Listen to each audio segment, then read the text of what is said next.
there's another one. There's an old guy sitting in the on the furthest bed in the ward. Old guy must be in his like 70s, possibly 80s, I don't know. Physically all right. I mean, he was moving around and shit, he was okay. I had a little chat with him one evening. So apparently what happened to him was, he's a beggar, right? He has nowhere to live. And he got jumped by some fuckers who wanted to rob him. As weird as that sounds, some kids, oh, I don't know, fuck, it has to be some fuck, I don't know who the fuck jumped him, but some people jumped him, beat him up, because he had wounds all over his body as well, beat him up. He's an old fucker, right? Old fucker. Who the fuck would do that shit? Right? So he got beaten up enough to be put in fucking hospital, got robbed. I don't know how much money he had on him. It couldn't have been much. But whatever the fuck it was, he got robbed, jumped, and he was in hospital. He's a cool looking dude as well. He's like fully white hair, long white beard with like 3 little bumps like beads on it. I thought it was pretty cool. So he was in there, but what he was doing was, because he was a beggar and he had nowhere to go, hospital was a safe place for him where he got something to eat. He had a place to sleep. That every time the doctor came to kind of check on him, to kind of release him from hospital, he was making up different stories saying all that kind of stuff, just so he could stay in hospital. I mean, how sad is that?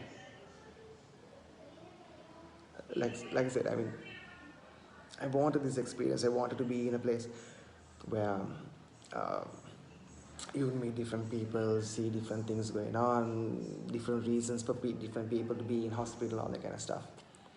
And this was a sad story, man. A really sad story. I was thinking,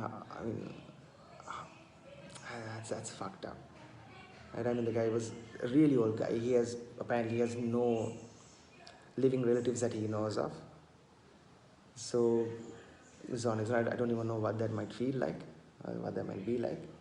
And he didn't want to leave hospital. He was, like I said, making up stories to the doctor just to stay a little bit longer in the hospital. I don't know where he is now. I've been out of hospital for a few days now, so maybe he's been released because he was all right. He was okay. So maybe he's been released. And I hope the buggy is doing all right.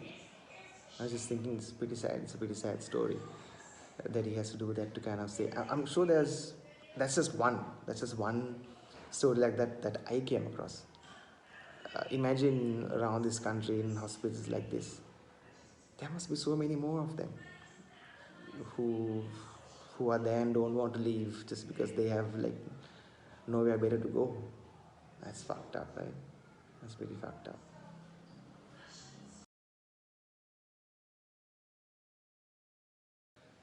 So let's get back to my believer on this side.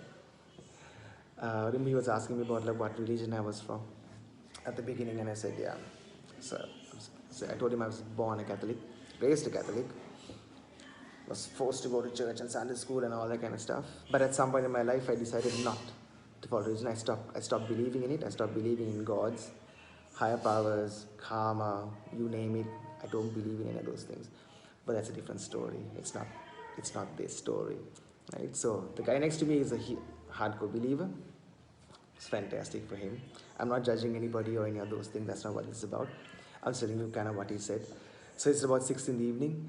I'm trying to watch a movie. And he turns around to me and starts talking about this subject. And I tell him that I don't believe in any of these things, but if you're a believer, I mean, I come from a family of believers. My brother is a huge believer, my mom is a huge believer, my aunties and uncles are huge believers, but I'm just not, right?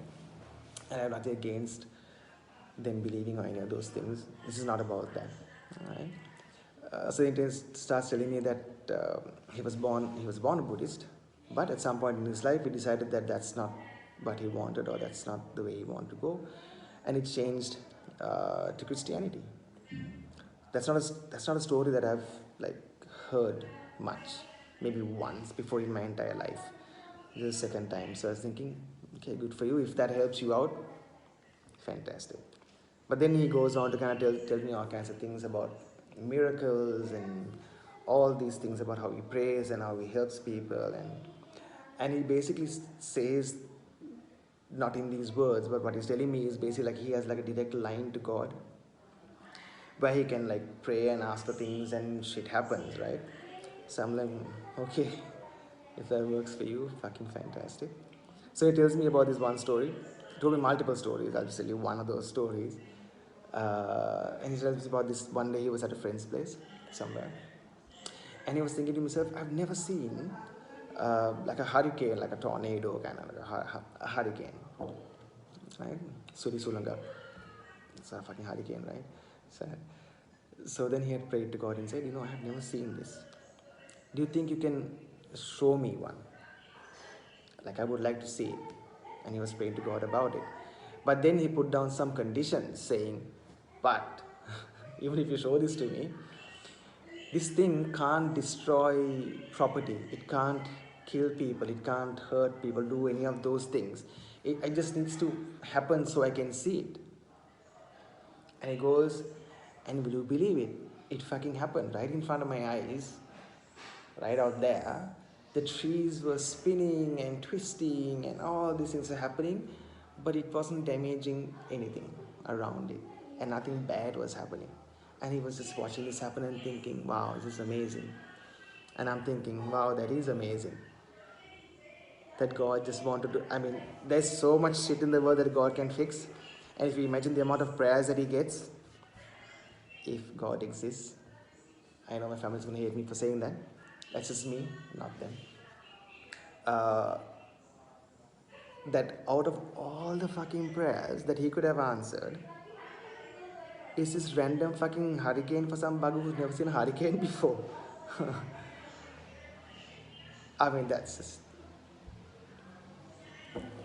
That's bullshit. I'm calling bullshit on that, man. Fuck. Right? Anyway, so that was just one of his little stories. The believer. Like I said, he told me a lot of shit. I just didn't get it out of the system. Just waited for my little moment to jump out of that and get back into my movie. And when that opportunity came along, I was fucking out of there.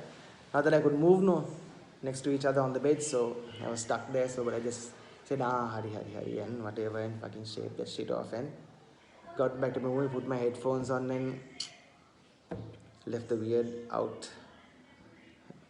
And then later on, of course, in the day, we all kind of settled in, went to sleep. Oh shit, forgot one thing. So the the boy in front of me, the bike accident, the screamer, his father comes to us and he's smiling at us, right? Me and the believer, and we were like, why are you like smiling at us like in a funny way? And he goes, ඕගොල්ලන් දැන් නිකන් ඉන්නවා චණ්ඩියෝ වගේ හෙට බලන්නකො කොහමද? And we're like, yeah, so we're gonna have the op tomorrow. Yes, we'll be in pain. We kind of know what's gonna come. But what the fuck are you talking about? Right? And he's like, oh, දැන් ඕගොල්ලන් චූන් එක ඔයගොල්ලන් දෙන්න එතන දෙන්න දැන් හෙට ඇවිල්ලා මෙන්න මෙච්චරක් විතර ඇවිල්ලා මේ ඉන්ජෙක්ෂන් එකක් කරලා දෙනවා කොන්දට එතකොට තමයි බලන්න පුළුවන් කොහමද? Like, what the fuck are you talking about? Like, what?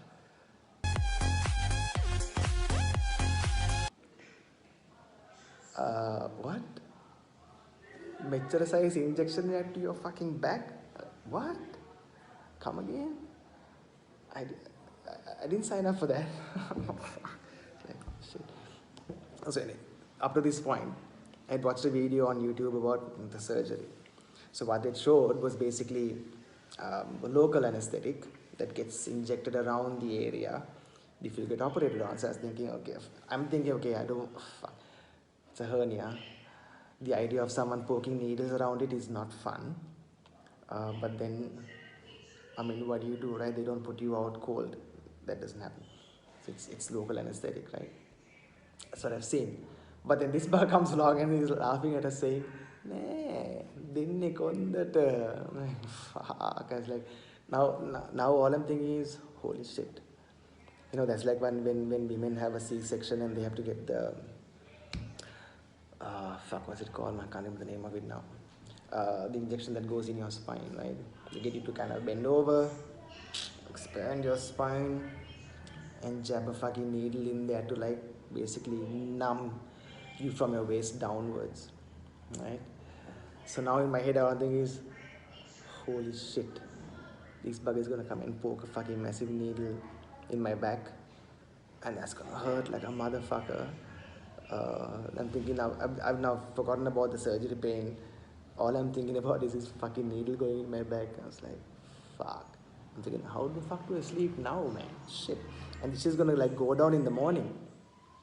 Because I asked one of the doctors there and he's like, හෙට උදේ 10 වෙනි ඉස්සෙල්ලා ඔක්කොමලගේ operation ඉවර කරනවා. So I was like, oh, at least I have a fucking timeline now. I know by that time I'll be done. I'll be passed the fuck out for a few hours. Uh, be numb, whatever the fuck. Then, you know, start recovering. All that kind of stuff. This guy came and said fucking needle. I hit the fucking roof. You're like, oh, fuck. Not looking forward to that shit. So that's the only thing. So till it happened the next day, that was the only thing on my fucking mind.